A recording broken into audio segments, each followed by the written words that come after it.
Meeting people in person is scary. I will do absolutely anything I possibly can to avoid it, and that is why today I want to develop a wireless messaging system in Minecraft, so that I never have to see my friends again. Instead, I can just send messages wirelessly, making use of the new sculk sensors. This is my little sculk sensor testing world, and in the previous Redstone video, I discovered this little wireless messaging system. So not only can we send messages in one direction, that's pretty simple, but also this second one underneath allows us to send messages back. So we essentially have a two-way signal sending highway here, which will allow us to pass redstone signals back and forth through the sky, which I think we can all agree is pretty cool. But with this setup right here, we are literally just sending a redstone signal. That's it. Nothing else happens. I thought it would be interesting if we could add an encoder that then sends a series of pulses down this line, and then we have a decoder at the other end that decodes those pulses into the message that we want to send. That sounds a lot more complicated than it actually is, but it is still quite complicated. Now, originally I thought it would be good to just send letters so you could spell out the words and sentences that you want to write, but that would be so slow, like so incredibly slow. So instead, I think we should send words and phrases. And these are the words and phrases that I've got worked out. So we start off with the simple ones: yes, no, how are you, I'm good, I'm not so good really. Now this one's a bit of an interesting one, the general compliment. Essentially, because we can't have all the compliments in our messaging system, we just send a general compliment. They just know that they've been complimented. They don't know how they've been complimented, but they have been complimented. Next, we've got a couple of general questions. This is where the English in me is really coming out. You know, we have to talk about the weather, so we can either say that the weather's terrible or that the weather's beautiful. We have the item-related phrases, so I have something for you, and then can I borrow something? And then, of course, the last few pages are dedicated to just going all out psycho. You know, demanding why people aren't answering you, I thought you were my friend, and then, of course, the inevitable apology. I'd say we've covered all the bases there. And, of course, the absolute beauty of the lectern is we can actually take a redstone output from this thing, and the redstone output will be different depending on what page of the lectern we are currently on. So for example, if we're on the last page, then that will give out a maximum signal strength, and I'm going to make use of that to set the number of pulses that we're going to send down this line. So for example, if we're on page 15, then that means that 15 pulses are going to be sent from our end of the circuit to the other person's end of the circuit, and then their end of the circuit is going to do something weird to decode that signal into an actually readable message. Now, I've come up with a way to do this end of the bargain that I think is going to be actually remarkably simple.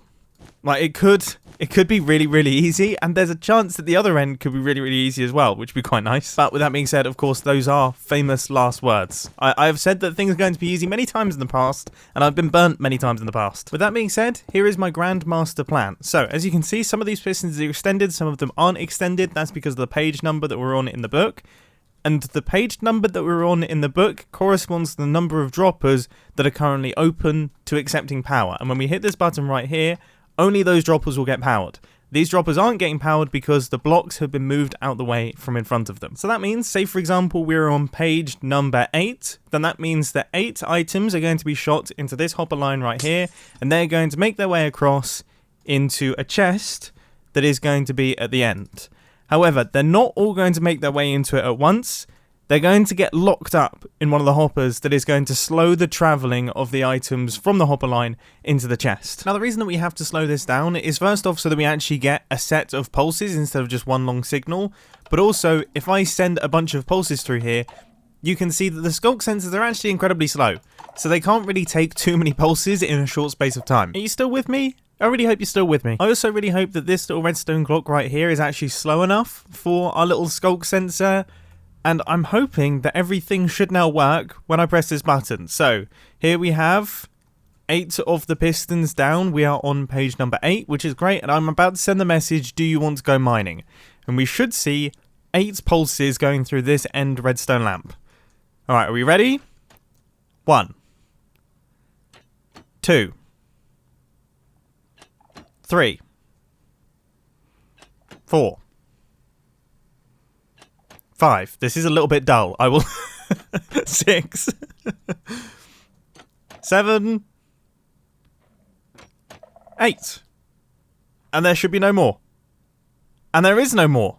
So that's all worked. And that redstone clock seems to have the absolute perfect delay to allow for the maximum speed of sending of signals. I know it seems slow, but that's as fast as we can possibly go. So that's the sending of messages all worked out. Now it's time for the decoding of messages. We now need to translate that set of pulses into something that is actually readable by the player at the other end. Is that 15 redstone lamps? I haven't counted this, I'm just eyeballing it. Now the way that we're going to do this is making use of a really simple redstone counter. So this thing is just going to count the number of redstone pulses that come in. So for example, if it's 8 pulses, then the 8th redstone lamp will turn on, obviously reading left to right. So this one, or around about here, will turn on, and that will have a sign on it that will tell you what the message was that came through the system. It's actually quite simple. It's just it all doesn't sound simple. It all sounds complicated. I'm trying my best. Alright, trust me, it's easy. Except there is one other thing that we do have to worry about. Say, for example, I sent you a message earlier in the day and then you haven't responded to me, so naturally I send you a message screaming, why aren't you responding to me?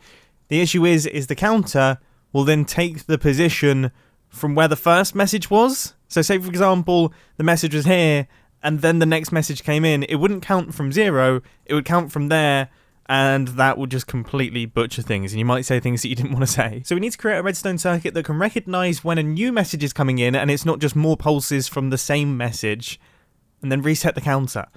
I haven't quite worked out how I'm going to do that just yet. Well, stage 1 is to make a resettable counter. And I'm going to be honest, it has been absolutely ages since I've built anything like this. So I was a tiny bit lost, but I have managed to come up with something. So if we hit this left button, then that counts along. And then the right hand button actually resets the system.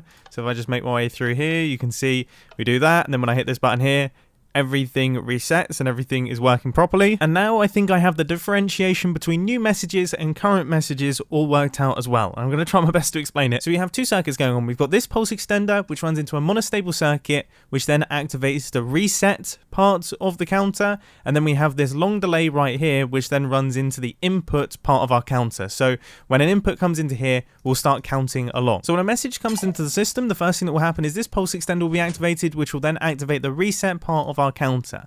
Then after a certain amount of delay, to make sure that the reset is fully complete before we start counting new things, that input over here will run into there and we'll get our first thing counted. Now the smart part of this system is the pulse extender, because what this pulse extender is essentially doing is making sure that if the time between pulses coming into the system is too long, then it will reset the counter before we start getting new inputs.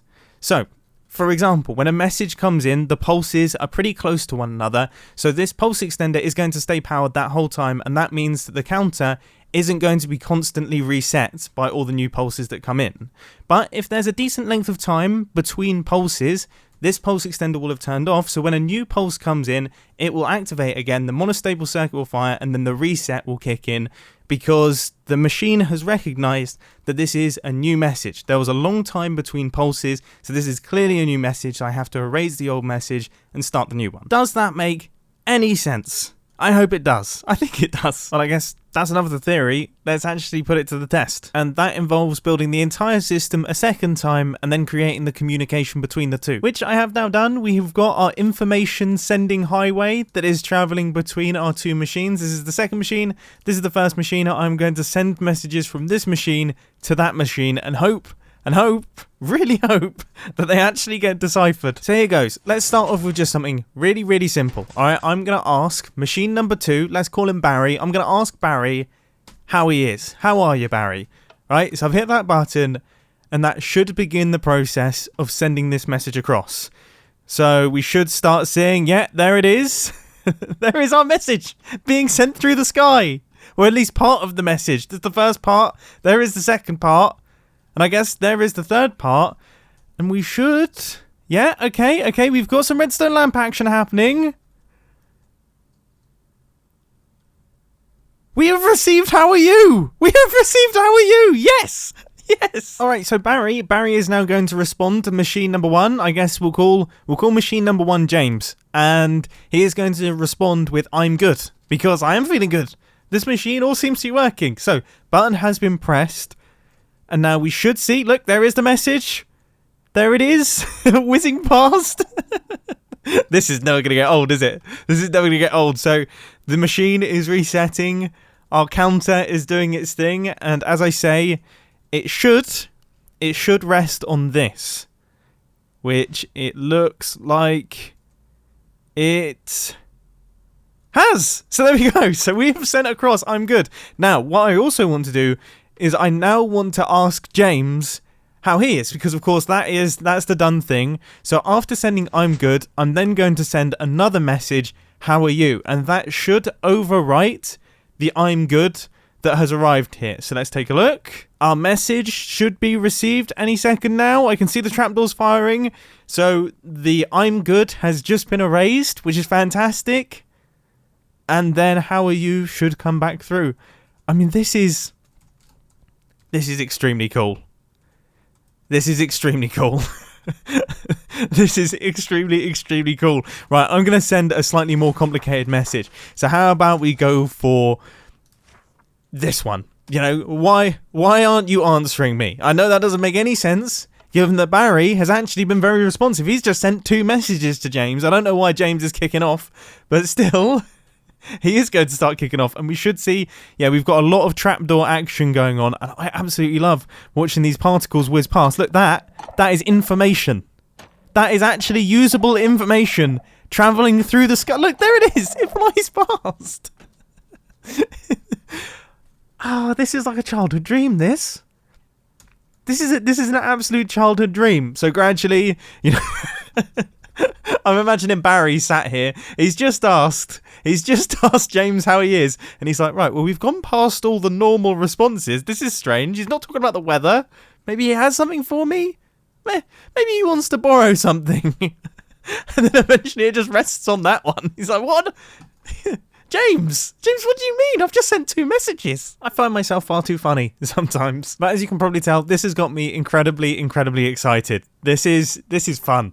This is incredibly fun. This is very different from anything that we've had before in Minecraft, and I'm absolutely loving it. I cannot wait to see these little messaging systems popping up on servers and things, just seeing lines of these sculk sensors just moving through the sky. I like it. I really like it. Beaming smile on my face. Absolutely beaming smile on my face. I hope that you've enjoyed this video, and I'll catch you in the next one. See ya. And hey, because I've got into the habit of shameless self-promotion recently, obviously the merch line is now finished. It is gone. You missed it. I'm sorry. Now I've got something else to promote, and my latest filming channel video, if you want to check it out. Alright, only if you're really interested in filming. It's super geeky and nerdy, all about lighting and stuff. You know, we shot a music video, and I break it down. If you're interested in that sort of thing, which I'm sure 4 of you are, then please check it out.